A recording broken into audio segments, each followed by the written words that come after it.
Outside the United Nations, Buddhist monks calling for a world free of nuclear weapons.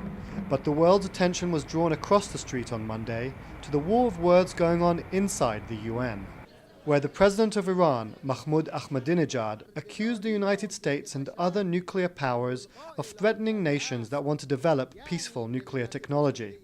And Hillary Clinton, the United States Secretary of State, insisted that Iran continues to defy international law and is putting the world at risk by developing a nuclear weapons program.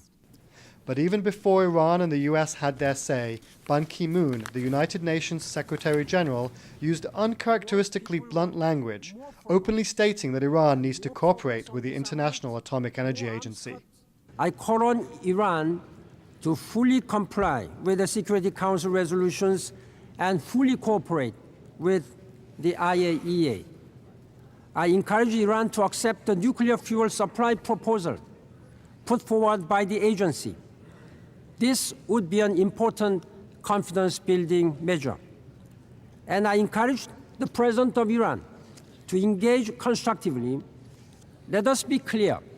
The onus is on Iran to clarify the doubts and concerns about its program.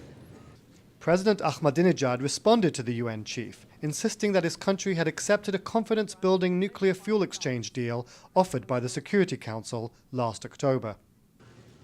The Secretary General said that Iran must accept the fuel exchange deal and that the ball is now in Iran's court. Well, I'd like to tell you and inform him as well that we accepted that deal from the start, and I'd like to announce once again that to us it is an accepted deal.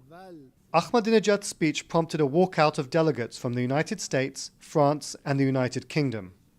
And later, at a press conference, Secretary Clinton accused Iran of not following through on the deal.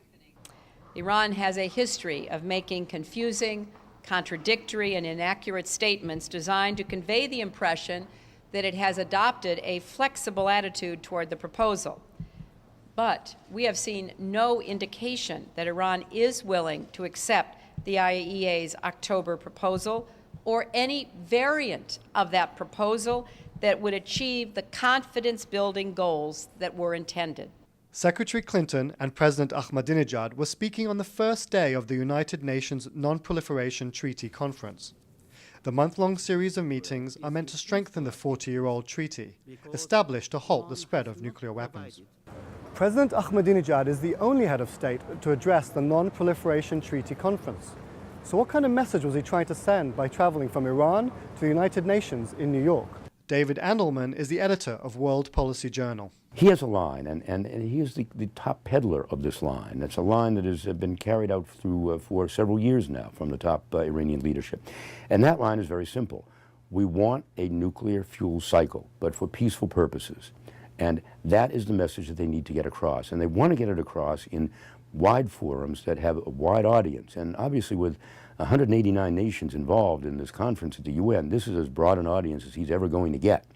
There is no one else that the leadership really trusts to get across this message quite so effectively or so definitively as Ahmadinejad. The United States is currently negotiating with other Security Council members to impose a new round of harsher economic sanctions against Iran over its nuclear enrichment program. But Iran insists its nuclear program is for peaceful purposes. This is Yuval Leon reporting for CCTV International at the United Nations in New York.